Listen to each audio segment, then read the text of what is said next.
Karena dalam diri ini ada hembusan ruh. Ruh itu dihembus langsung dari Allah Subhanahu wa taala, maka Allah menyertakan sedikit beberapa sifat-sifatnya. Itu sebabnya kita dapat mendengar, itu kan dari sifat ruh semua. Melihat, ya. Kalau nggak ditiup, itu tubuh nggak bisa mendengar. Dan juga termasuk karakter ingin diingat.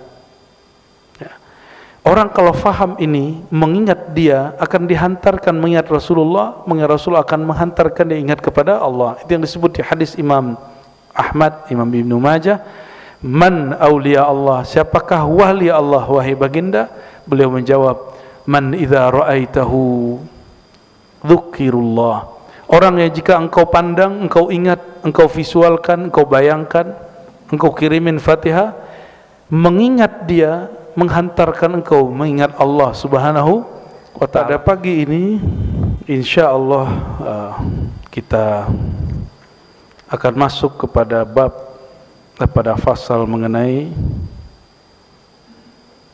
salat itu tempat berbisik-bisik, bermanja-manja kepada Allah Subhanahu wa ta'ala, halaman 634 di sini.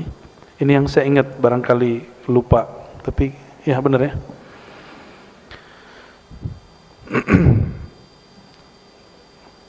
Anna salata fiha munajatu rabbil izzah. Orang mengatakan usul kepada Allah, tahu usul, terkoneksi kepada Allah sulit. Itu bohong, itu orang nggak kenal Allah. Untuk komunikasi dengan Allah mudah sekali. Apa cara komunikasi dengan Allah? Buat salat. Coba perhatikan, ketika kita takbir, yang kita baca apa? Allahu Akbar. Orang Arab kalau nyebut Allahu Akbar berarti qalbunya mengalami suatu kondisi yang sangat luar biasa. Maka dia baca Allahu Akbar. Lalu kita baca wajjahtu wajhiya atau Allahumma ba'id baini atau semua jenis daripada bacaan iftitah. Dalam bahasa psikologi barangkali disebut dengan praconditioning. Sebelum baca Fatihah. Karena Fatihah itulah munajat bisik-bisik manja-manja si hamba dengan Allah Subhanahu wa ta'ala. Jangan main-main dengan Fatihah. Itu sebabnya walaupun saya tidak menolak ada mazhab yang mengatakan bahwa kalau imam sudah baca, makmum sudah nggak usah baca. Itu sah. Tapi Imam Syafi'i dia punya sir fikih yang sangat dalam. Beliau membacakan hadis Abu Hurairah bahwa antara si hamba dan Allah itu ada dialog. Dialog itu Allah berikan fasilitasnya bernama surat Al-Fatihah. Coba dimulai dari Bismillahirrahmanirrahim. Itu pembuka. Terus apa lagi? Alhamdulillah Rabbil Alamin, memuji. Malik Yaumiddin, memuji. Nah, ada diskusi antara kami dan guru-guru ribat, Buya Asfi, Buya Aldomi, ya. Dan beberapa kawan bertanya mengenai, karena ada bacaan Maliki Yaumiddin. Dalam satu bacaan qiraat yang kita riwayatkan dari guru-guru kita, yang saya terima dari guru saya, Maliki Yaumiddin. Versi kedua, Maliki Yaumiddin. Sudah pernah dengar imam baca begitu? Sesekali ya. Mungkin kalau Kiai Abdurrahman coba begitu di sini, orang langsung menegur beliau. Kiai ini kayaknya Iqra pun belum selesai katanya. Padahal yang belum selesai yang negur. Maka orang banyak ingkar itu karena banyak tidak tahu. Ciri-ciri orang banyak jahilnya, dia suka mengingkari, mengkritisi orang yang berbeda faham dan cara dengan dia. Nah, ciri-ciri orang alim, dia menahan diri untuk mengomentari orang sampai betul-betul yakin apa yang dia mau komentari. Jadi orang-orang yang infiali, emosional dalam mengkritik, itu bukan orang hebat. Mungkin retorikanya bagus, tapi kejahilannya juga bagus. Ya, terlalu bagus jahilnya. Nauzubillah min Dalik. Walaupun tadi sudah baca suratul Fatihah, kita ulang lagi. Fatihah kita kirimkan untuk Nabi Muhammad SAW dan pengarang kitab ini dan murid-murid beliau yang merupakan guru daripada kami. Al-Fatihah. Bismillah. Suratul ladzina. Apa kata beliau? Anna salata fiha munajatu Rabbil Izzah. Boleh dibaca munajatun Rabbil Izzah. Dua-duanya boleh. Salat itu di dalamnya ada munajah. Munajat telah menjadi bahasa kita hari-hari. Apa arti munajat? Memohon. Apa lagi? Mohon itu doa. Munajat, bisik, berbisik-bisik.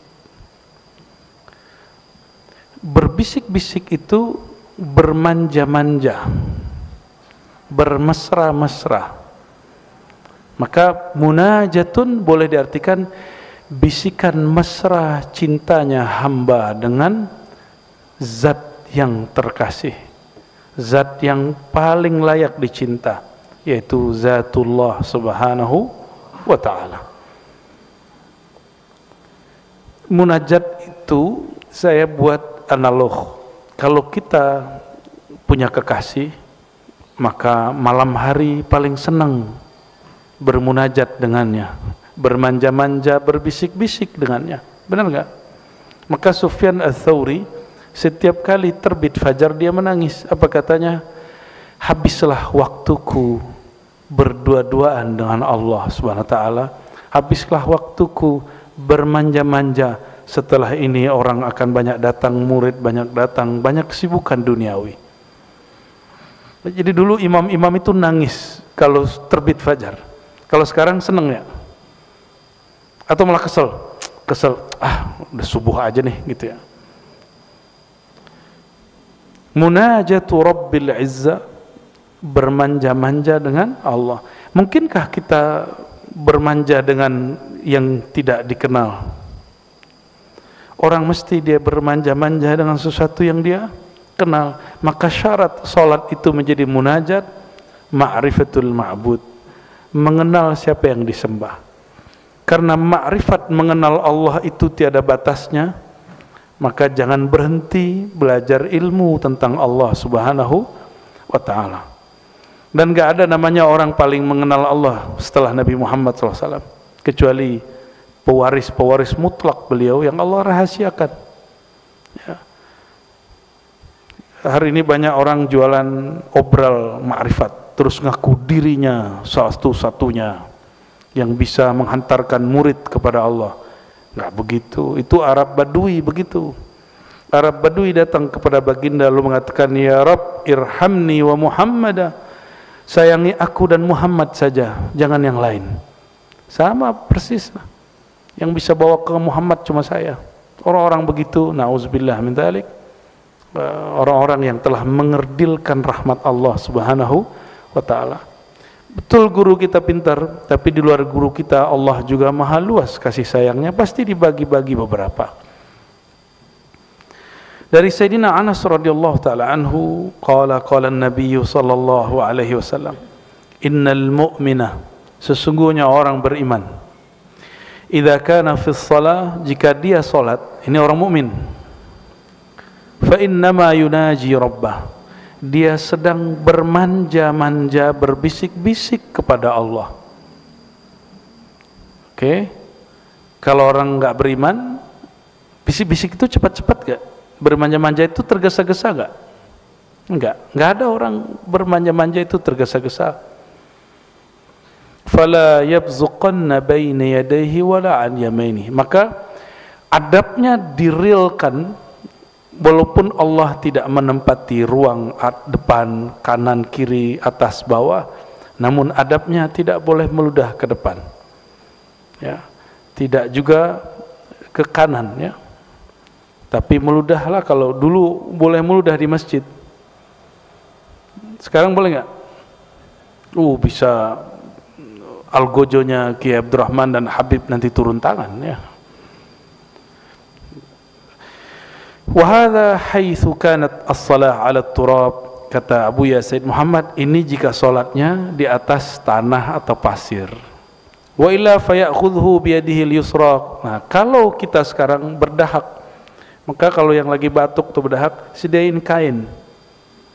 Ini yang pakai kain, ada kain, biasanya orang bawa kain lap.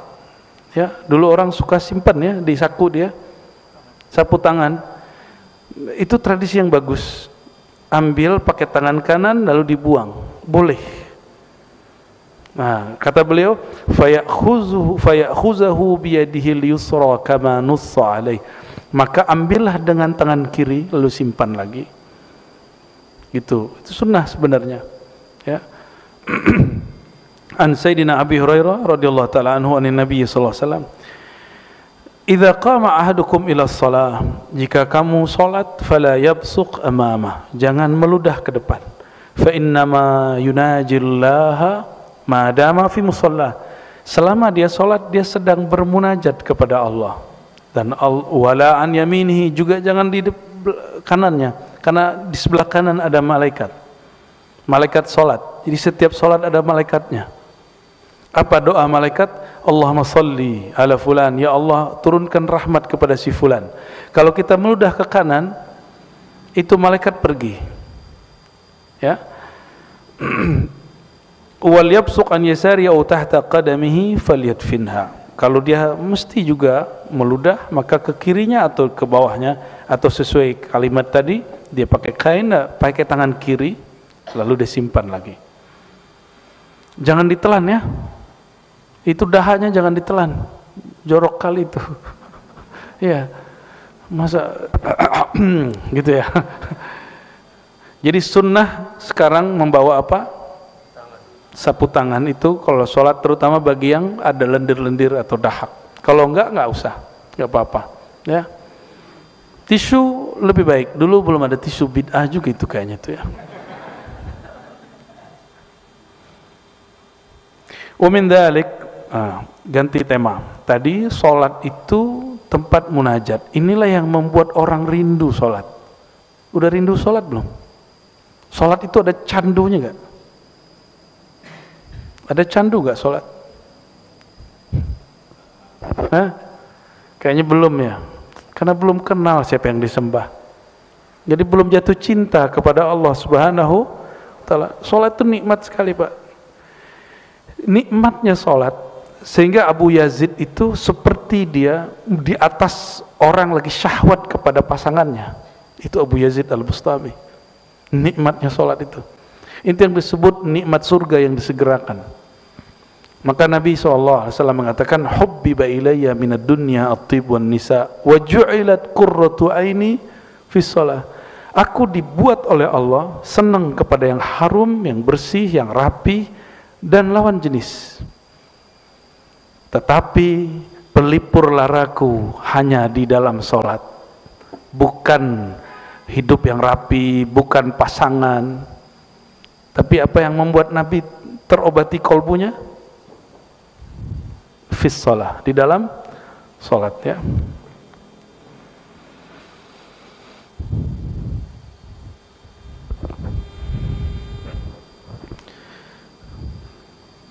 Sir solat, rahasia solat yang lain. Nah, yang berikut ini nggak tahu nomor berapa lah ini ya. Ada yang nyatat nggak nomornya berapa sebelumnya? Bukan halaman. Kelebihan solat 1, 2, 3 ini nggak tahu nomor berapa. Beliau nggak ngasih nomor. Ya, anna salata fiha tawajjuh wal iqbal ala Allah. Solat itu ada 2 aktivitas besar selain munajat di situ, yaitu tawajjuh. Apa arti tawajjuh? Tawajjuh itu menghadapkan kolbu kepada yang mengendalikan kolbu. Wal iqbal, lalu menatap Allah Subhanahu wa ta'ala. An Sayyidina Ibn Umar radhiyallahu ta'ala anhuma, anna Rasulullah sallallahu alaihi wasallam qala. Nah, Rasulullah bersabda, idza kana ahadukum yusalli, sama jika kamu salat jangan meludah, jangan melakukan gerakan-gerakan di luar salat. Fa innallaha qibala wajhi idza shalla, karena Allah secara adab di depan dia. Bukan berarti Allah menempati ruang depan, tapi tubuh ini berkiblat ke Ka'bah, maka Allah akan menerima orang itu dari arah depannya. Bukan berarti Allah ada di depannya. Oleh karenanya, siapa saja yang sholat tidak usah bayangkan Ka'bah. Bayangkan dia menghadap Rabbul Ka'bah, Tuhan pemilik Ka'bah, ya. Wa min dzalik, di antara rahasia keutamaan salat yang menjadi kekhususan umat Nabi Muhammad sallallahu alaihi wasallam yang tidak ada di agama-agama sebelumnya, anna salata fiha dzikrul 'abdi rabbahu. Salat itu adalah media seorang hamba menyebut-nyebut dan mengingat Rabbnya, Allah subhanahu wa ta'ala. Inilah yang disebut di dalam Al-Quran surat Taha, aqimis salata li dzikri. Dirikan salat untuk zikri, mengingatku. Masih ingat gak pertemuan dengan Allah? Gak ada yang ingat? Maka karena kita tidak sanggup mengingat Allah, hilangkan ketidaksanggupan itu dengan cara kecilkan dirimu, tiadakan dirimu, maka si kecil itu akan hilang, si jahil itu akan hilang. Allah akan ganti sifat kita yang baru. Maka orang kalau sholat, Allah sedang merefresh dirinya. Jadi sifat-sifat yang tadi sudah berkarat itu Allah ganti dengan sifat yang baru, ya. Inilah makna dari surat Taha ayat 14 itu, ya. Lalu disebutkan di sini riwayat mengenai dialog hamba. Nah, ini lucu nih dialog ini. Jadi guru saya dulu, saya punya guru beberapa orang namanya Hasan Al-Basri. Ada satu guru namanya Hasan Basri, ketua MUI di kampung saya. Dia dikritik oleh kawan saya. Jadi kawan saya baru pulang dari Timur Tengah, tapi belum selesai, mengkritik sang guru. Bayangin coba. Ya, kalau santri Jawa nggak berani ya Kiai ya, ngeritik Kiai. Yang berani ngeritik Kiai itu ya santri Sumatera biasanya. Apalagi santri dari Padang tuh, demen banget ngeritik Kiai itu, karena diajarin begitu. Kita diajarin mendebat Kiai, Pak. Itu yang dianggap beradab bagi kami. Pas saya ke Jawa, oh ternyata beda caranya. Didebatlah guru kami ini, Buya Hasan Basri, ketua MUI. Apa debatnya? Beliau ini kalau sholat kadang satu nafas atau dua nafas Fatihah. Bismillahirrahmanirrahim, alhamdulillahi rabbil alamin, arrahmanirrahim. Terus ya, didebat sama anak nih, apa kata dia? Buya, di dalam hadis Sahih Bukhari dan Muslim, terutama Sahih Muslim, disebutkan bahwa antara ayat dan ayat itu ada jawaban dari Allah Subhanahu wa ta'ala. Oke, terus maksud kamu apa? Kata si santri yang sudah mulai pintar atau sok pintar ini, atau keminter. Apa kata dia? Kalau Buya mimpin sholat satu nafas, kapan Allah jawab? Ya juga ya, benar gak? Kapan Allah jawab? Nah, coba perhatikan hadisnya. Sayyidina Abu Hurairah mengisahkan, aku mendengar Nabi SAW menceritakan rahasia Fatihah. Allah berfirman, qasamtus salah. Ini hadis Sahih Muslim, hadis Sahih. Ada juga di Bukhari yang semakna. Qasamtus salata baini wa baina abdi nisfain wa li abdi nisfain wa li abdi ma sa'al, ya. Aku memisahkan, membagi salat itu jadi dua. Antara hambaku, dia memujiku, menyembahku, dan hambaku memohon kepadaku. Fa idza qala al-'abdu, jika si hamba selesai baca alhamdulillahi rabbil alamin, aku menjawab. Apa jawaban Allah? Hambaku memujiku. Itu. Hambaku, hamidani abdi, hambaku memujiku. Kalau antum langsung, kata dia, alhamdulillah rabbil alamin arrahmanir rahim, Allah nggak sempat jawab dong. Logikanya masuk setengah lah ya. Lalu kalau si hamba mengatakan Ar-Rahmanir Rahim, Allah menjawab asna alayya abdi, hambaku banyak memujiku. Jadi beda hamida dengan asna. Hamida memuji di awal, kalau asna mengulang pujian. Maka alhamdu wathana itu beda penggunaan. Jika si hamba membaca Malik Yaumiddin, nah ini yang tadi saya tinggal sedikit ya, Malik Yaumiddin, maka Allah menjawab majjadani abdi, hambaku sedang memuja-mujiku. Jadi ada al-majd, jadi pujian yang sudah lebih dari banyak disebut tamjid. Innaka hamidun majid. Hamid terpuji, majid sangat-sangat terpuji.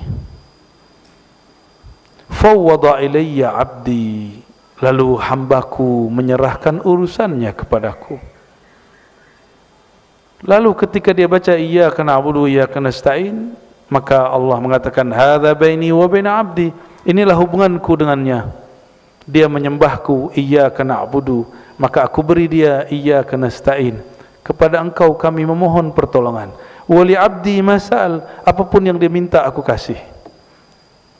Kalau satu napas Allah enggak sempat jawab, bro. Itu guru saya sempat kemudian terpengaruh. Maka beliau sudah pensiun jadi ketua MUI dan sudah nggak mau debat. Dan orang dari dulu nggak mau debat. Ya. Begitu juga ayat ihdinas siratal mustaqim siratal ladzina an'amta 'alaihim ghairil maghdubi 'alaihim waladdallin, sama, kalimat jawabannya sama. Apa jawaban kami? Mungkin ini pernah saya bahas di waktu yang lain, mungkin ada yang lupa, sekedar mengingatkan. Dalam aqidah Ahlussunnah, kalamullah bila harfin wala sautin. Allah jika berkalam, kalamnya tidak berhuruf, tidak bersuara. Karena huruf dan suara itu ciptaan. Coba baca ba. Ba itu pertemuan dua bibir. Bibir ini makhluk bukan? Suara, nafas, lalu titik-titik tempat keluar huruf, itu makhluk bukan? Maka bunyi yang keluar dari mulut namanya ba, alif, semua itu adalah makhluk. Tapi kalam Allah tidak makhluk. Maka Al-Quran bermakna kalam tidak makhluk, tapi mushaf makhluk. Suara kita baca Quran makhluk. Imam Bukhari hampir dibunuh karena menjelaskan ini waktu di Daisapur. Disalahfahami oleh seniornya namanya Muhammad Az-Zuhli. Ya, karena bab ini kata Imam Bukhari, bacaan Quranmu makhluk, Qurannya tidak makhluk. Langsung dituduh sesat. Untung kita nggak hidup di zaman itu. Ya, mungkin saya dituduh sesat juga. Kita nggak ngomong gitu aja dituduh sesat sama orang ya. Walhasil saya sampaikan, jadi Buya, Allah itu berkalam seperti yang Buya ajarkan dulu waktu di sekolah, tanpa huruf dan tempat suara. Maka jika Allah menjawab bismillahirrahmanirrahim alhamdulillahi rabbil alamin, lanjut misalnya satu nafas, itu enggak perlu jeda, karena Allah menjawab tidak perlu jeda. Dan itu sekali saya lihat beliau senyumnya puas sekali. Terakhir saya berkunjungi beliau dan setelah itu beliau wafat ya. Tapi saya puas. Semoga itu tanda beliau ridho, ya, ridho kepada muridnya yang kurang adab ini. Ya. Mengenai Malik Yaumiddin, nah ini ada tafsir Ma'thur, ini dia tafsir yang diriwayatkan bahwa Malik Yaumiddin, Allah berkalam, hambaku memuja-mujiku dan dia telah menyerahkan urusannya kepadaku. Jadi kita kalau mengatakan Malik Yaumiddin, dialah sang pemilik, sang raja hari kiamat. Di dalam Asmaul Husna Allah bernama Malikul Mulk. Malikul Mulk. Malikul tanpa alif. Bukan Malik, bukan, tapi Malikul Mulk. Itu lebih tinggi daripada Malik. Maka jika ada orang imam baca Maliki Yaumiddin, itu salatnya sah, Fatihahnya sah. Dia tidak mengurangi satu huruf. Qul a'udzu birabbin nas, malikin nas, atau malikin nas. Mana yang benar? Malikin nas. Raja yang benar-benar raja di raja, penguasa, pemilik manusia. Itu mana malik tanpa alif. Tapi kalau pakai alif, itu berarti raja aja atau pemilik saja.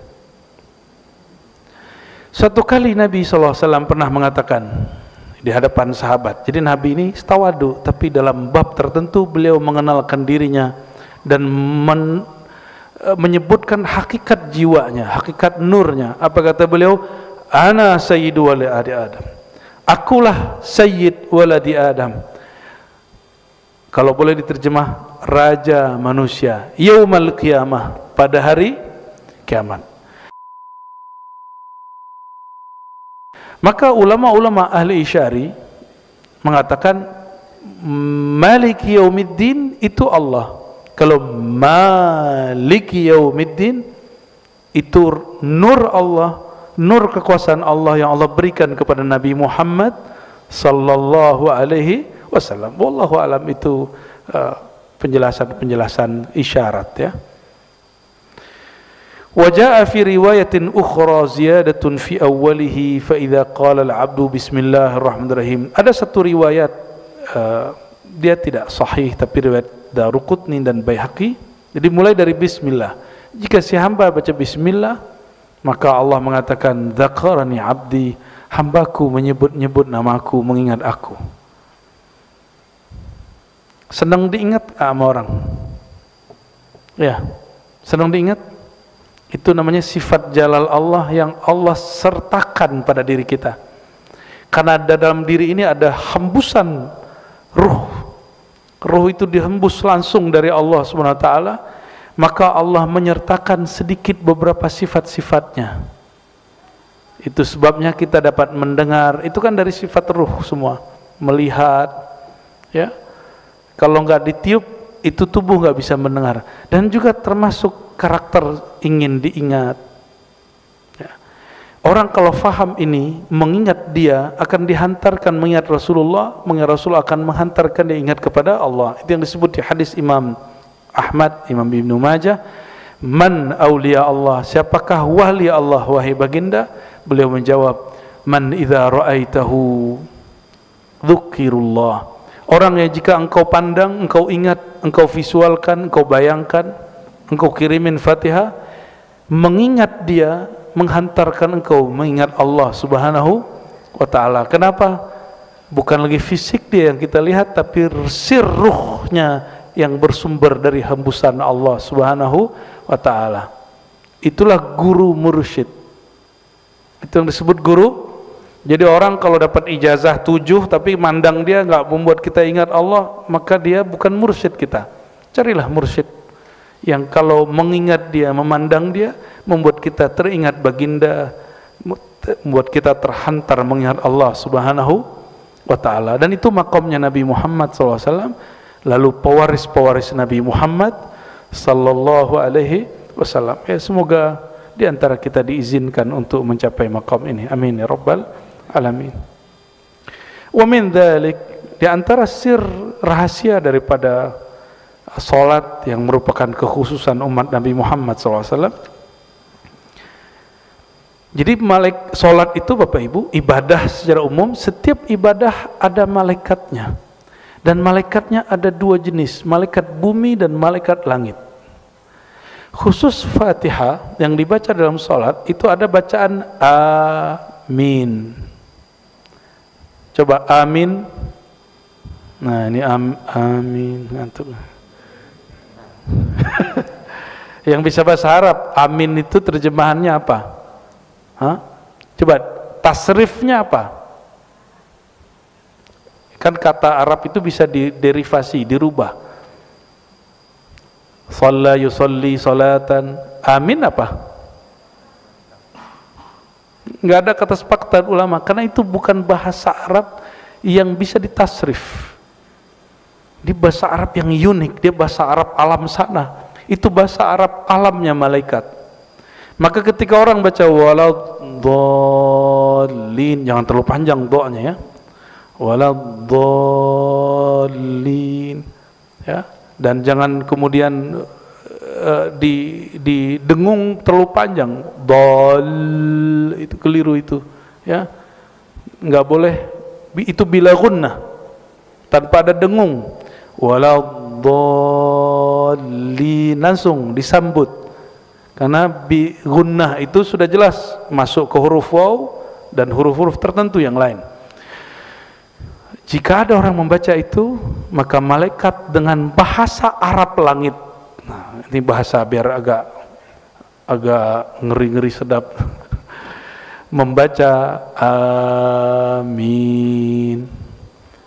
Banyaklah orang bertanya, sebenarnya cara baca amin itu gimana?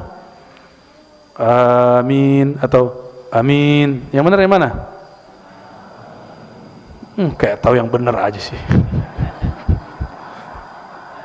Dalam ilmu tajwid, jika dua alif ketemu, maka dia dijadikan matnya panjang.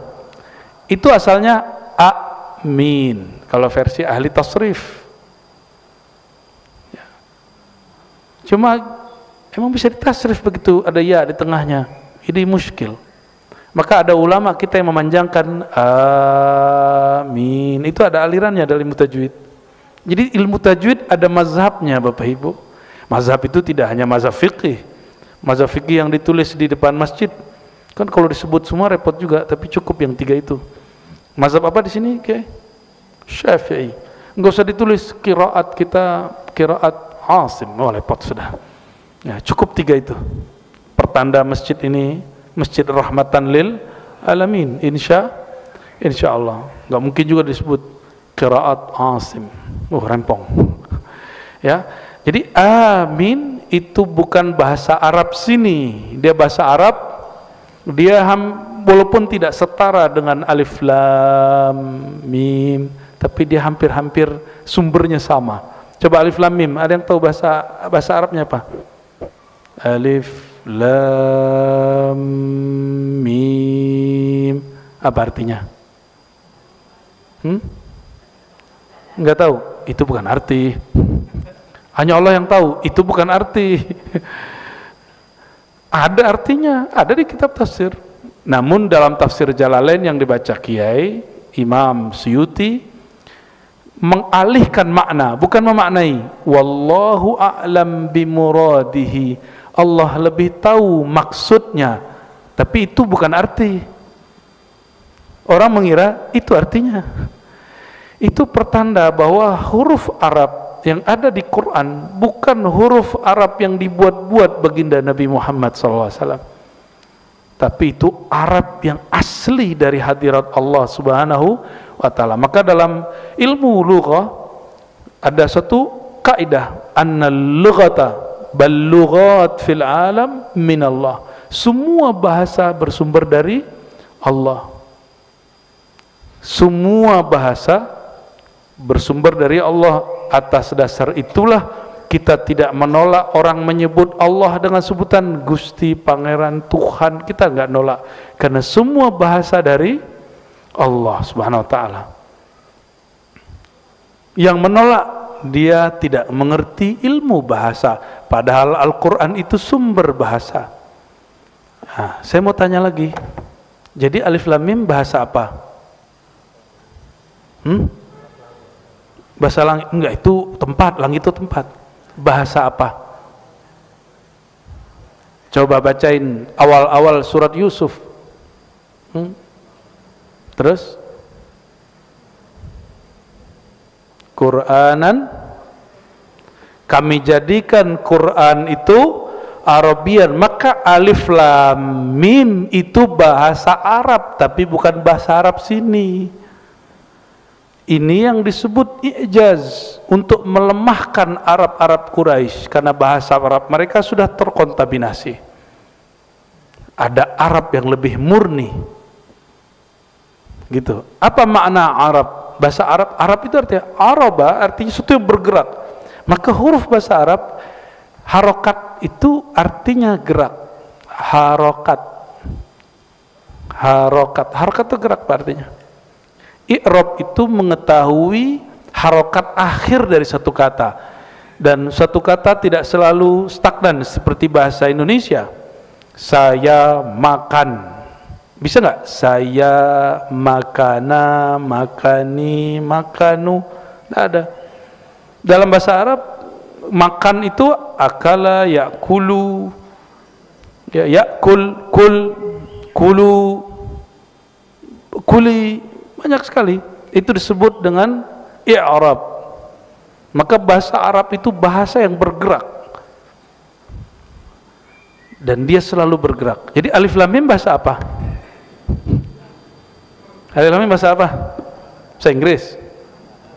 Bahasa Arab. Tidak ada di dalam Al-Quran satu kata, satu huruf pun di luar bahasa Arab. Karena dia bahasa Arab pasti ada maknanya.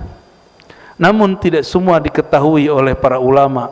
Hatta sekelas Sayyidina Abu Bakar As-Siddiq, dibacakan ayat wa fakihatan wa abba.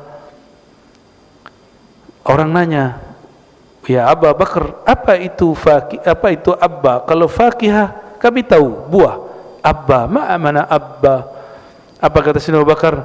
Seandainya saya taruh kepala saya di bawah kolong angin manapun, ini kepala nggak berani menerjemahkan, menafsirkan ayat sesuka hati. Selevel Abu Bakar, Sayyidina Abu Bakar As-Siddiq tidak berani memaknai ayat sesuka hati. Ini muncul ada orang baru belajar terjemah Quran lalu mengatakan Muhammad pernah sesat. Dia nggak kenal kata dal dalam bahasa Arab itu beda dengan kafar. Ya, wa wajadaka dhallan fahada, dan dia mendapati engkau dalam keadaan dal. Dal nggak mesti sesat, bisa keliru, bisa tidak tahu, lalu ia menunjukimu. Tapi sama kawan saya yang baru hijrah jadi ustadz, apa kata dia? Rasulullah pernah sesat.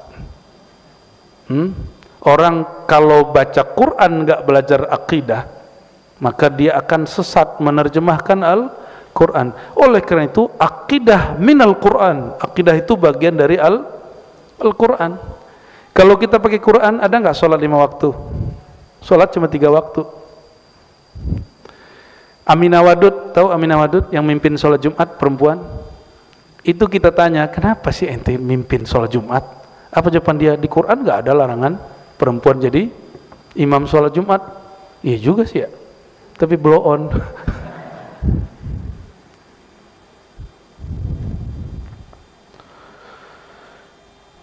Jadi amin bahasa Arab atau bukan? Bahasa Arab alam malakutiyah jabarutiyah, alamnya malaikat. Maka malaikat setiap kali ada orang baca waladhdallin amin, maka amin itu juga bahasa Arab tapi bahasa Arab sana. Ya. Dan amin juga dipakai oleh orang Suryania, orang berbahasa Suryania dan Ibrania. Amin, amin gitu ya. Amin sebenarnya nggak ada men, min. Dalam bahasa yang tepatnya dibaca begitu.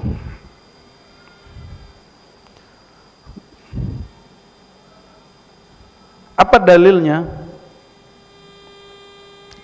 Diriwayatkan oleh Sayyidina Abu Hurairah radhiyallahu taala anhu, Nabi SAW bersabda dalam hadis yang sahih riwayat Imam Bukhari dan Muslim, "Idza ammana al-imam fa aminu." Jika imam mengaminkan, maka aminkanlah olehmu, fa innahu man wafaqa ta'minuhu ta'minal malaikah.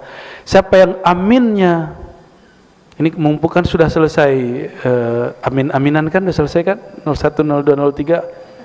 Ini hebat sekali nih kitab nih, keramat nih, mengarang kitabnya keramat ini. Tahu aja kita ngajinya setelah pemilu. Karena babnya amin Kiai, cocok logi yang cocok. Siapa yang beriringan antara aminnya dengan amin malaikat yang di sana, saya tanya guru saya, itu aminnya di malaikat mana? Guru saya nggak ada yang jawab, Pak. Ketemu di kitab Imam Al-Jili, beliau mengatakan, waktu ruhku diperjalankan, Aku melihat bahwa itu di langit keempat. Wallahu a'lam bis-shawab, ya. Jadi malaikat di langit sekian itu mengaminkan yang tadi antum baca waktu subuh.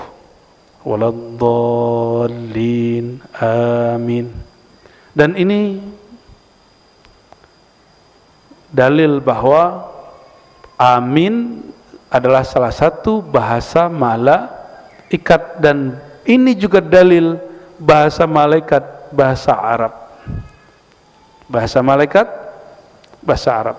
Ghufira lahu ma taqaddama min dzambih, maka diampuni dosanya yang berlalu. Jadi pengampunan dosa itu ada yang cara ekspres, ini dia. Ada yang cara panjang, puasa Ramadan 30 hari, qiyamul lail 30 hari. Apalagi? Ada yang tobat, ada yang kafarah, ya. Ada macam-macam. Nah, ini cara ekspres. Paling gampang tuh baca Fatihah, diampuni dosanya. Namun masalahnya, kapan kita tahu amin kita sama dengan amin malaikat? Ada yang tahu? Kalau ada yang tahu, bagi tahu kita lah. Ya, pura-pura nggak tahu saya. Ya. Emang nggak tahu, hanya Allah yang maha tahu. Kita ini hanya diberitahu. Ditaunya insan diberitahu oleh yang maha tahu. Juga disebutkan oleh riwayat Imam Bukhari, Muslim yang lain bahwa idza qala ahadukum amin, jika kamu membaca amin, qalatil malaikatu fis sama, malaikat yang di langit juga membaca amin, fawafaqat ihdahumal ukhra, samalah aminmu dengan aminnya dia, ghufira lahu ma taqaddama min dzambi, diampuni, ya. Berarti Al-Fatihah sendiri sudah sangat ajaib, ya, sangat ajaib.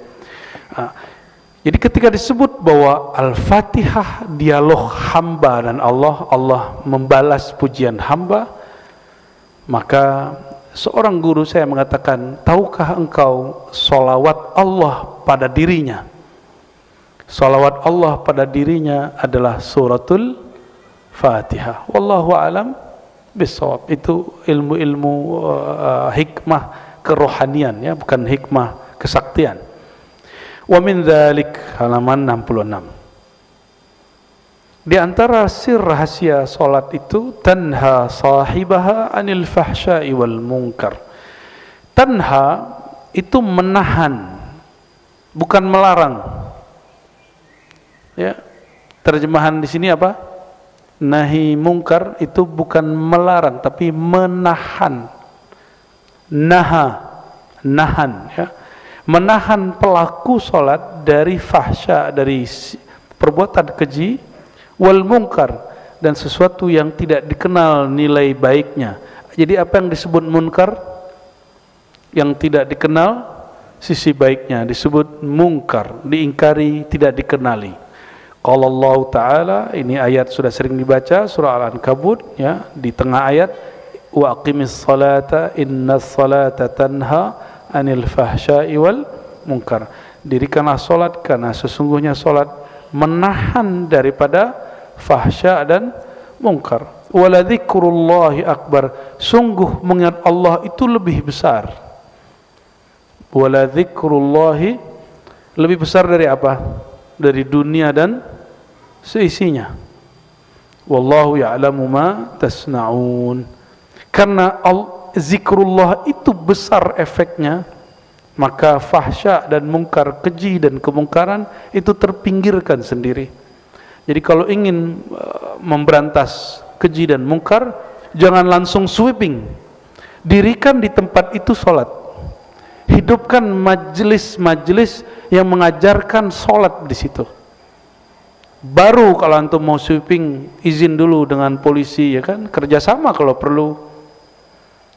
Jadi jangan main langsung sweeping, itu bid'ah, ya. Hisbah kita, nahi mungkar kita dimulai dengan al-amru bil ma'ruf. Salat itu ma'ruf. Dirikan dulu yang ma'ruf, kemungkaran akan rontok dengan sendirinya.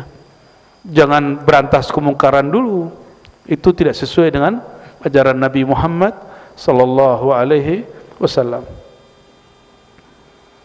Faqad amara subhanahu wa ta'ala bi iqamatis salah wa bayyana athar as-salah fi man aqamaha anna tanha 'anil fahsya sampai akhir. Lalu ini barangkali terakhir pada pagi ini, anna as-salata tuhadzibul 'abda min as-sifatidz dzamimah. Salat itu mentahzib, melatih, membersihkan, merapikan, itu tahzib. Melatih, membersihkan, ya, seorang hamba minas sifatidz dzamimah, dari sifat yang tercela, ya, dari sifat yang tercela. Orang kalau baca Allahu Akbar dia sombong nggak? Tapi kenapa kalimat takbir itu jadi simbol kesombongan orang Islam hari ini? Ada apa dengan takbirmu? Wajar takbirmu tidak dimenangkan Allah, karena Allah yang engkau sebut dalam takbirmu tidak engkau besarkan di kolbumu. Ini PR kita. Karena di dalam hadis yang hasan disebutkan bahwa di akhir zaman ini dekat, sudah dekat masanya, daerah Rum itu ditaklukkan bukan dengan perang tapi hanya dengan takbir. Takbir seperti apa itu? Ini yang disebut Nabi Muhammad sallallahu alaihi wasallam, ya. Inna a'da'ika man baina janbaik. Musuh terbesarmu adalah emosimu, egomu. Kecilkan dulu ego kita, baru kita bisa ngalahin ego orang. Saya suka takbir kalau lagi ngaji. Tapi bukan takbir kesombongan, karena yang kita besarkan Allah. Lalu kenapa kita merasa sok besar? Sok bener. Dakwahnya sok bener, manhajnya sok bener. Enggak. Kita enggak begitu. Dan kita sedih sekali orang membentak dengan takbir. Yang dibentak ustadznya karena beda pilihan dengannya. Pernah ngalamin atau pernah bentak ustadz? Antum durhaka itu, ya. Guru itu paling kenal Allah. Dia tahu kapan takbir itu jadi senjata. Masih ingat 2016, 2019, 2000 berapa dulu? 14 ya, 2014, 2019. Saya Pak di Pondok Labu, saya diteriakin orang dari luar. Dia nggak ngaji di dalam. Saya bilang, politik demokrasi tidak pernah ada di Quran, tidak pernah ada di sunnah Nabi. Maka beda pilihan bukan beda iman. Takbir dia keluar. Kita panggil, ente masuk sini. Takbir depan aneh. Nggak ada yang berani satupun. Takbirnya berani di luar masjid. Itu syaitan bertakbir. Ya. Cuma karena saya tidak mau pro dengan 00 itu. Kenapa? Untuk apa saya mengobarkan takbir itu hanya untuk 5 tahun orang berkuasa? Takbir saya abadi. Karena takbir menyebut nama Allah subhanahu wa ta'ala maha abadi. Saya mau tanya, ya, di Quran ada jihad, di sunnah ada jihad. Apakah ayat jihad untuk pemilihan pemilu? Lalu kenapa ayat-ayat jihad muncul waktu orang demo? Kenapa muncul? Dia sedang memperkosa ayat-ayat Allah SWT. Tolong jangan orang yang sudah kenal khasais ummah al-Muhammadiyah, jangan mau dipolitisasi dengan simbol agama. Agama kita suci. Agama mencakup politik. Agama tidak butuh politik. Politik butuh agama. Jadi kalau ada orang ngomong Islam tidak boleh lepas dari politik, bahasanya keliru. Politik tidak boleh lepas dari Islam. Islam mencakup semua, betul. Tapi bukan berarti Islam harus berpolitik dengan politik ente. Harus milih nolnya ente itu, ya. Nauzubillah min dzalik. Politisasi agama sudah memecah kolbu kita. Maka Allah katakan wala dzikrullahi akbar. Yang besar itu cukup Allah. Kecilkan nolmu, ya. Udah nol masih merasa besar lagi. Maka Bapak Ibu, saudara yang makan Allah, sengaja selalu saya sisipkan ini untuk edukasi. Mungkin tahun berapa lagi nih? Emang masih ada? Insya Allah Indonesia masih ada lah. 2000 berapa? 2029. Tapi setelahnya kita nggak tahu, ya. karena krisis di mana-mana. Masih ingat pandemi? Ini udah lupa semua, amnesia, cepat sekali lupanya. Pandemi seakan-akan nggak ada lagi aktivitas, masjid kosong. Nggak pernah dalam sejarah Indonesia masjid kosong, Pak. Masjid ini pernah kosong ya, Kiai? Ya, Kiai kena juga deh. Ya. Tengkarlah antara, karena dekat kantor polisi ya, langsung dibubarin ya.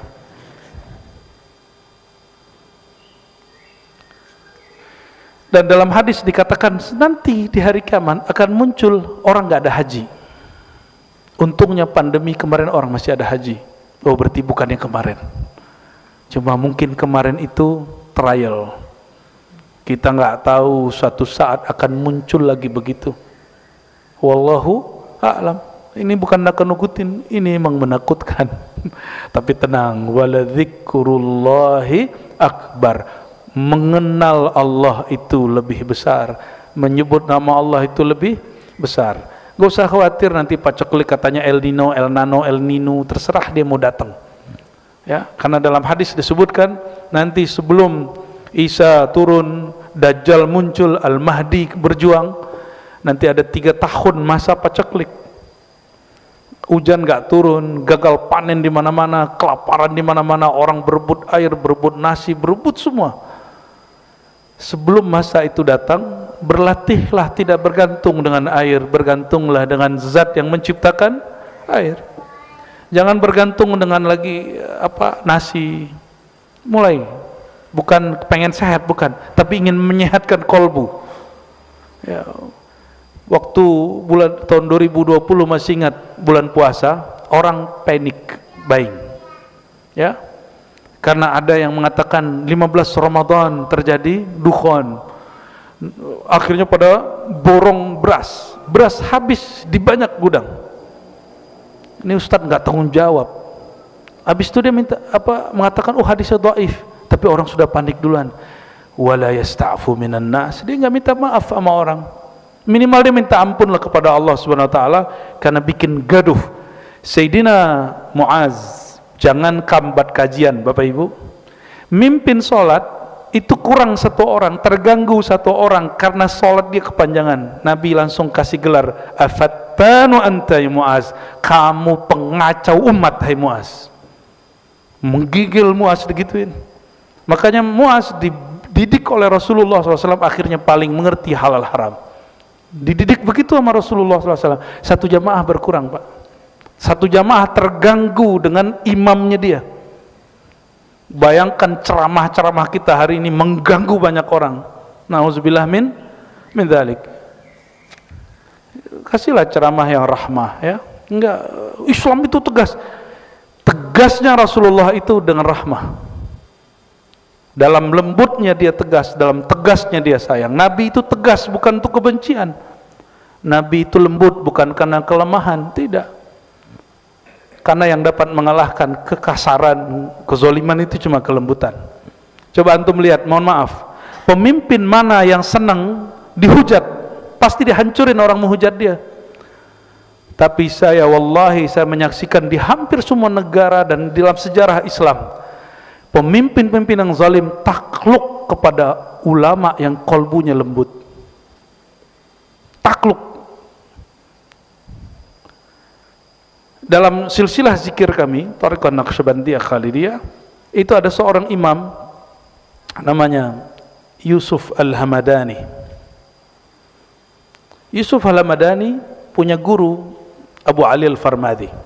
Ini sezaman dengan Ghazali. Yusuf Al-Hamadani ini murid dari Abu Ali dan dia kawan sama-sama santri dengan Ghazali. Yang kita kenal siapa? Imam. Jadi ada nama Yusuf Al-Hamadani, ada Ghazali. 2 orang ini, Imam Ghazali jadi profesor kesayangan Perdana Menteri, Yusuf Al-Hamadani orang yang paling disegani Perdana Menteri. Itu kalau Yusuf Al-Hamadani datang di majelis tempat duduknya Perdana Menteri dan Raja, langsung rajanya turun, Pak. Turun, tafadhal Syekh. Gak berani dia duduk di situ. Padahal Yusuf Al-Hamadani tidak pernah ngata-ngatain si raja. Perdana Menteri, tapi kata-kata dia betul-betul berpengaruh dalam merubah kolbu si pemimpin ini. Tapi coba ganggu si raja itu, besok nggak nyampe, hari ini hilang orangnya. Soeharto, masih ingat? Soeharto sama orang yang kritik dia hilang orangnya. Tapi belakangan di akhir hayatnya dia udah mulai takbiran, mimpin takbiran, ya. Sudah mulai bangun masjid di mana-mana, masih ingat? Itu karena ada orang berhati lembut tapi tegas, gak bisa digoyang oleh beliau, gak bisa dibayar oleh beliau. Orang ini membackup. Ya, kalau nggak kita yang backup, siapa lagi yang backup? Maka saya husnuzon dengan ulama-ulama yang membersamai pemimpin-pemimpin yang keras, pemimpin yang dituduh-tuduh culas. Kita doakan semoga adanya mereka dapat memperbaiki kolbu sepemimpin dengan cara yang hanya Allah yang tahu. Amin ya rabbal alamin. Begitu Pak, kalau kita belajar al-khasais al-Muhammadiyah, kekhususan umat Nabi Muhammad sallallahu alaihi wasallam. Semoga bermanfaat. Barangkali itu, Kiai, ada tanya jawab?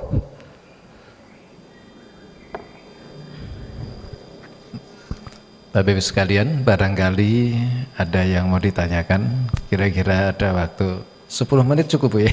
Oke, 10-15 lah. Oh, dari Bapak dulu nih, Bapak sama Ibu satu. Dua dulu ya Pak ya, nanti kalau masih ada waktu kita tolong dibantu anak-anak santri itu.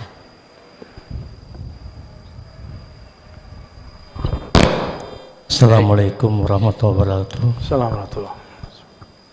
Buya, tadi kan ketika sholat Buya mengatakan kita sedang munajah, istilahnya apa tadi,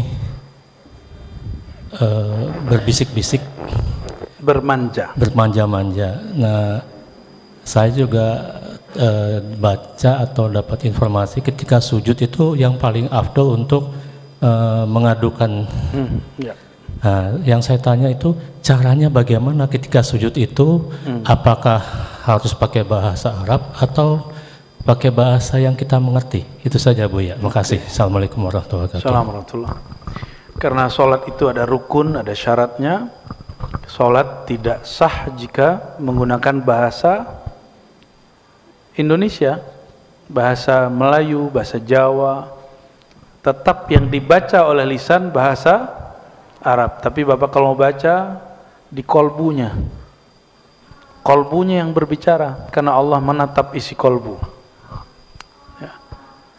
Kalau fisik Allah tidak tatap, yang ditatap Allah selalu kolbu. Innallaha yanzuru ila qulubikum. Jadi tatapan Allah jatuhnya ke dalam kolbu. Kolbu kita bahasa apa saja Allah faham. Tapi jangan ngomong pakai bahasa wahai Tuhan, gaya bener, sok mesra dalam sujudnya. Sujud syukur sih boleh, di luar sholat boleh pakai bahasa Indonesia ya. Sujud itu yang paling bagus membaca bukan doa-doa aneh-aneh yang dibaca oleh baginda Rasulullah SAW. Apa yang dibaca oleh Rasulullah SAW? Subhana rabbiyal a'la, subhanakallahumma wa bihamdika la ilaha illa anta allahumma firli. Yang diajarkan Nabi SAW kepada Sayyidina Ali. Ini sujud kalau sholat sunat. Sajadalaka sam'i wa basari wa qalbi wa dami wa lahmi wa izami. Terus sampai selesai. Ya Allah, sujud kepada Engkau pendengaranku, penglihatanku, lisanku, kolbuku, darahku, dagingku, tulangku ya. Kita sebut ini peleburan, sujud fana. Yang kami ambil hadis itu ya, kita bawakan ke syahadat. Asyhadu, aku leburkan, aku bersaksi bahwa diriku, tubuhku, jiwaku, pendengaranku, penglihatanku begitu, ciptaan Allah dari nurullah, nur Muhammad SAW. Itu kita ambil dari hadis itu Pak. Hadis Imam An-Nasai dalam kitabus sholahnya, beliau meriwayatkan bahwa Sayyidina Ali ketika sujud itu yang dibaca. Tulangnya sakit-sakit nggak? Itu sujudnya baca itu. Sujud sajadalaka izami. Ya Allah, tulangku sujud kepadamu. Darahnya punya penyakitan enggak? Sujudkan. Maka sakit itu akan menjadi penebus. Syukur-syukur sembuh. Kita enggak cari kesembuhan dengan sholat. Kalau mau sembuh ke dokter. Ya. Tapi ada orang disembuhkan dengan sholat, ada. Tapi kalau nggak sembuh, jangan salahkan sholatnya, karena sholat bukan klinik kedokteran, bukan. Ya, jadi kalau ada terapi sehat dengan sholat, oh sorry, sholat bukan untuk sehat. Tapi rahasia sholat biasanya orang dapat sehat. Mohon maaf Bapak Ibu,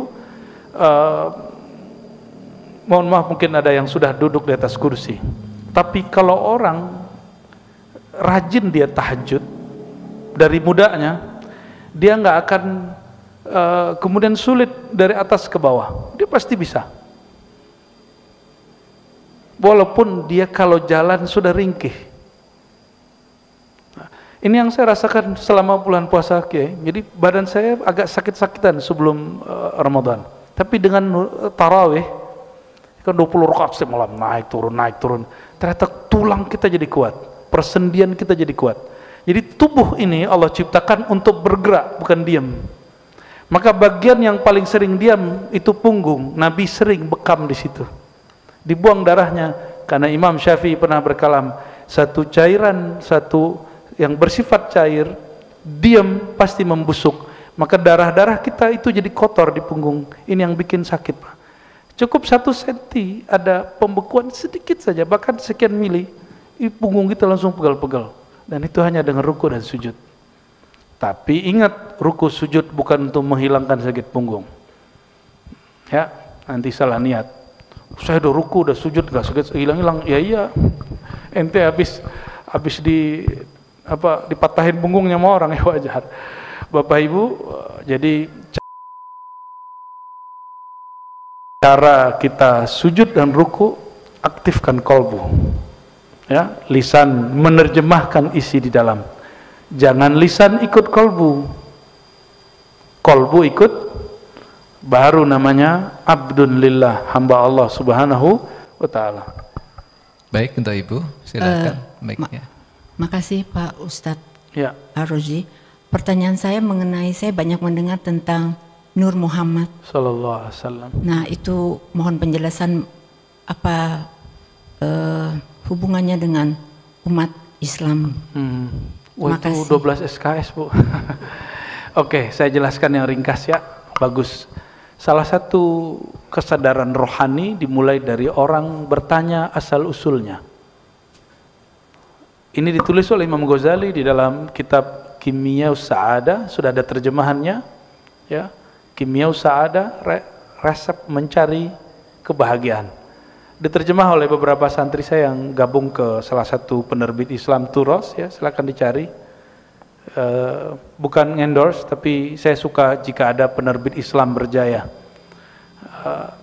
Beberapa risalah Ghazali lalu dikumpulkan jadi satu, tapi judulnya diambil dari risalah kecil Kimyaus Sa'adah yang diringkas oleh Syekh Amin Al-Kurdi dari bahasa Persia yang 1000-an halaman.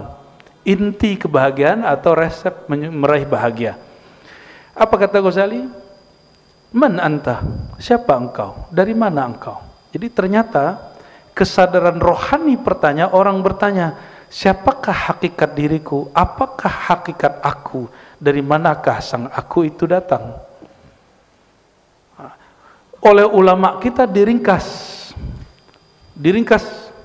segala sesuatu di alam semesta berasal dari nurullah. Nurullah itu menetes, jadilah nur Nabi Muhammad sallallahu alaihi wasallam. Dari nur Nabi Muhammad sallallahu alaihi wasallam jadilah alam semesta. Dalam ilmu filsafat disebut ontologi. Maka ontologi bukan ilmu munkarat, dia salah satu ilmu yang dibenarkan dalam Islam. Ontos itu wujud, logos ilmul wujud. Makanya orang sering bahas tentang wujud, nur, dan salah satu ma'rifat Ahlus Sunnah adalah mengenal wujud diri. Ya, ada yang bertele-tele, ada yang enggak. Cara gampangnya gitu, Bu. Apapun di alam semesta bersumber dari nur Allah. Nur Allah itu bernama Nur Muhammad sallallahu alaihi wasallam. Kalau mau panjangnya, kajian kitab Sirrul Asrar. Ada lagi Imam Ghazali punya kitab judulnya Sulwatul Arifin, 2 jilid. Judulnya apa? Di situ disebutkan beberapa riwayat Ada yang Israeliat, ada yang tidak. Karena ini bab ontologi, bukan bab akidah, bukan teologi. Maka tidak mesti riwayatnya sahih. Tidak mesti dari Nabi SAW, boleh dari Israeliat, boleh dari kasyaf para ulama, ilham-ilham para masyaikh. Disebutkan di situ bahwa sebelum arsy dicipta, Allah sudah mencipta nur ribuan tahun. Ada satu riwayat 4.000, ada 12.000 tahun. Yang riwayat 4.000 dipakai oleh Syekh Abdul Qadir Jilani dalam Sirrul Asrar. Sirrul Asrar, kitab yang favorit sekali Abah Jejen di Sukabumi dan guru beliau Syekh Abah Anom. Nah, beliau mengajarkan Sirrul Asrar. Di situ disebutkan bahwa Nur Muhammad SAW dicipta lebih awal 4.000 tahun sebelum Aras. Jadi lebih tua mana Nur Muhammad atau Aras? Dan Aras itu dicipta dari nurnya Nabi Muhammad sallallahu alaihi wasallam. Dan tolong saya kasih tahu, ini bukan bab akidah. Ini bab apa? Bab hakikah. Apa beda akidah dengan hakikah? Bab akidah untuk diyakini, bab hakikat untuk diketahui. Jadi ilmu hakikat bukan untuk diyakini, tapi untuk cakrawala rohani. Karena riwayat dan pengalamannya beda-beda. Nah, ini contoh Imam Al-Jili. Saya sering sampaikan ini. Beberapa hari yang lalu ada anggota jemaat tabligh yang nanya tentang video saya yang dipotong oleh orang-orang yang memang suka motong-motong, ingin bikin ribut ya. Tapi saya nggak mau ribut lah, dia aja yang ribut. Jadi Imam Al-Jili, saya nukil, beliau mengatakan la ilaha illallah secara akidah adalah la ilaha illallah secara hakikah. Ini beda. La ilaha illallah secara akidah, tiada yang berhak disembah kecuali Allah. Maka agama yang menyembah selain Allah batil secara ilmu akidah, bab iman. Tapi Imam Al-Jili dia berbicara bukan akidah, dia bicara ontologi atau falsafatul wujud. Bukan akidah, bab hakikat. La ilaha, terjemahan beliau apa? Ini terjemahan Imam Al-Jili. Tiadalah Tuhan yang disembah illallah kecuali Allah. Maka siapapun Tuhan yang disembah di alam ini secara hakikat dikembali kepada Allah. Tetapi kelompok-kelompok itu tidak sempurna dalam menyembah. Ada yang hanya menyembah rezeki, maka dia manifestkan dalam bentuk kucing yang begini-gini tuh, ya. Ada yang menyembah kepada gunung karena terlihat tinggi dan hebat. Ada yang menyembah matahari karena sumber hayat, kehidupan alam. Dia hanya menyembah satu nama, hayat.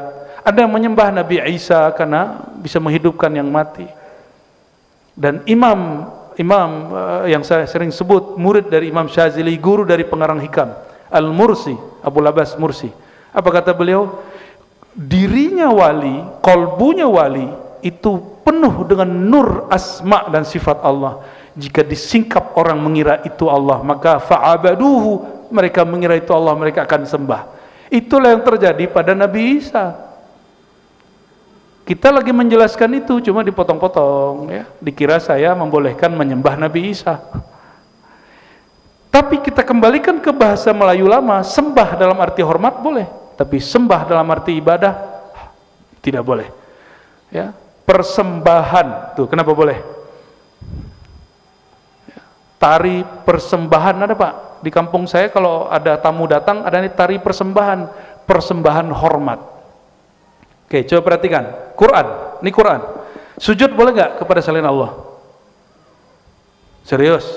Syirik, bener nih, serius, wallahi. Nabi Adam dipanggil oleh Allah, lalu disidang semua malaikat. Apa kata Allah? Wa idz qulna lil malaikati isjudu li Adama. Kami berkata kepada semua malaikat, sujudlah kepada hambaku Adam. Ayo, gimana? Emang nggak boleh? Quran loh Pak, ayatnya lebih dari satu ayat. Ada di Al-Baqarah, ada di Araf, ada di banyak surat.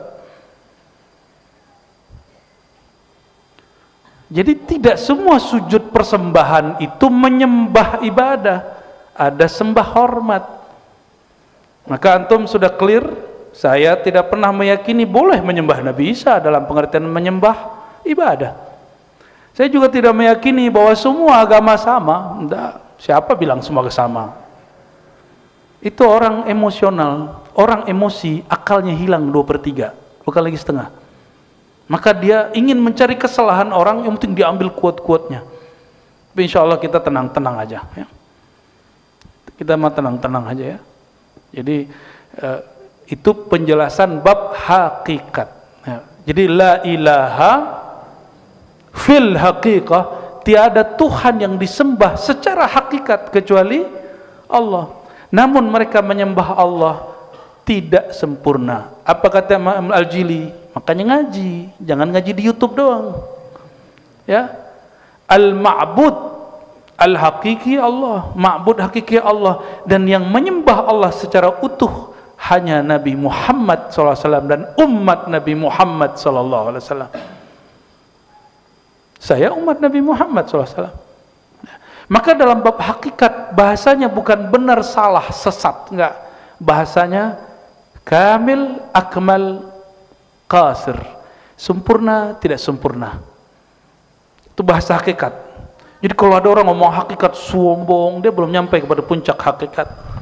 Imam Al-Jili sampai kepada puncak hakikat, maka dia memandang non muslim bukan untuk dibenci, bukan mengatakan mereka salah, cukup katakan mereka tidak sempurna. Itu bahasa hakikat, bukan bahasa akidah. Ya. Ilmu itu luas ya. A'rafun nas bil khilaf, a'rafuhum bid-din. Orang yang paling mengenal perbedaan faham, perbedaan ilmu A dengan ilmu B, itu orang yang paling paham beragama. Ya. Jadi kalau ada antum ditanyain orang mengenai kalimat-kalimat saya tadi, itu bukan kalimat saya tapi kalimat dari Imam Al-Jili. Babnya bukan bab akidah tapi bab haqiqah. Bab haqiqah, bab ontologi, tidak wilayah hukum akidah, dia wilayah yang lain. Wilayahnya bukan benar salah, wilayahnya sempurna tidak sempurna, elok kurang elok. Dan saya sedang mencoba mengedukasi diri saya sendiri dan kita semua supaya kita upgrade dari sekedar bab akidah naik ke bab haqiqah, biar jadi rahmat bagi alam semesta, bukan menjadi musuh orang yang berbeda. Wallahu a'lam bissawab. Cukup ya. Kita lanjutkan lagi bulan depan, dan insya Allah nanti kita buat di sini daurah akidah ahlus sunnah, karena judulnya berat ini Kiai. Ya, masjid apa tuh Habib? Masjid akidah, masjid berakidah ahlus sunnah Asy'ari Maturidi. Nanti saya bawakan akidah Imam Asy'ari itu seperti apa. Kita buat daurah ya.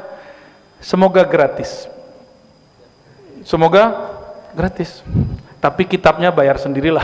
Nanti insya Allah kita akan buat daurah kajian akidah Hadratus Syekh Hasyim Asy'ari, supaya antum faham apa yang terjadi hari ini sudah dipetakan beliau dahulu. Salafi, Syiah, Ahmadiyah, ya, kelompok-kelompok aneh-aneh itu sudah disebut. Dan beliau menceritakan juga tentang kenapa pesantren beliau dan yang bermanhaj dengan beliau disebut Salafiyah, sedangkan ada nama Salafi yang lain. Nah, itu dia sebutkan di situ. Insya Allah silakan nanti ditunggu saja infonya. Itu hadiah dari kami karena sudah menulis tulisan apa? Masjid Ahlus Sunnah wal Jamaah. Ini hadiah. Insya Allah. Semoga Allah Ta'ala meridhai kita semua. Semoga Allah Ta'ala menutup aib kita semua. Semoga Allah menjinakkan amarah bisu yang ada dalam diri kita. Allahumma ya Rahman ya Rahim ya Karim, salli ala nabiyina Muhammad. Allahumma ya Allah ya Nur, nawwir zulumat qulubina. Ya Allah yang maha memiliki cahaya, yang maha menunjuk kami dengan cahaya hidayahnya. Mohon ya Allah, bimbinglah hati kami yang gelap ini, bimbinglah jiwa kami yang kelam ini, bimbinglah masa lalu kami yang tidak baik ini. Allahumma ya Allah, Engkau maha tahu semua aib kami, Engkau maha tahu semua kebusukan hati kami, Engkau maha tahu bagaimana rusaknya jiwa kami. Fa aslih ya Rabbana syu'unana, Perbaikilah diri kami ya Allah, perbaikilah jiwa kami ya Allah, terangilah pikiran dan hati kami dengan nur Engkau, nur Nabi Muhammad sallallahu alaihi wasallam, sehingga kami menjadi mudah mengikuti sunnah Nabi Muhammad sallallahu alaihi wasallam. Allahumma ya Allah a'inna ala ittiba'i sunnati nabiyikal Mustafa sallallahu alaihi wasallam. Ya Allah, kami memohon kepada Engkau, bantulah kami untuk mengamalkan ajaran-ajaran Nabi-Mu, meskipun sedikit, meskipun hanya beberapa hal, tapi izinkan kami istiqamah mengamalkannya. Allahumma ya Allah, kami tidak minta karamah, kami hanya minta diistiqamahkan. Ya Allah, Engkau mengatakan innal ladzina qalu rabbuna Allah tsumma istaqamu fala khaufun 'alaihim wa lahum yahzanun. Orang-orang yang mengatakan kami, Tuhan kami adalah Allah, lalu mereka istiqamah, mereka tidaklah gelisah, mereka tidaklah sedih, mereka dijamin masuk surga. Ya Allah, meskipun kami tidak pantas masuk surga-Mu, tidak pantas dihilangkan kegelisahannya, tapi jadikan kami bagian dari mereka, atau kumpulkan kami dengan orang-orang yang ada sifat-sifat tersebut, atau jadikan kami murid dan pencinta mereka.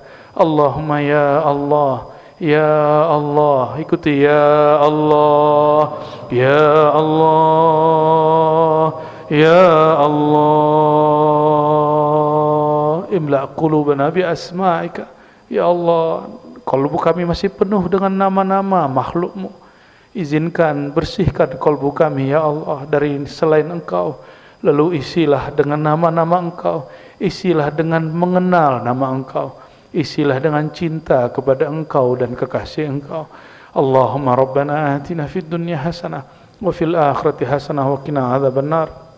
Ya Allah, berikan kami kebahagiaan di dunia dengan mengenal Engkau, mengenal kekasih Engkau, dan berikan kami kebahagiaan dengan bertemu, berjumpa, menatap Engkau dan berjumpa kekasih Engkau. Amin ya rabbal alamin. Wa sallallahu ala sayyidil wujud sayyidis thaqalain man ismuhu fil azal Ahmad wa fil huduth Muhammad wa ala alihi wa ashabihi ahlil amjad walhamdulillahi rabbil alamin.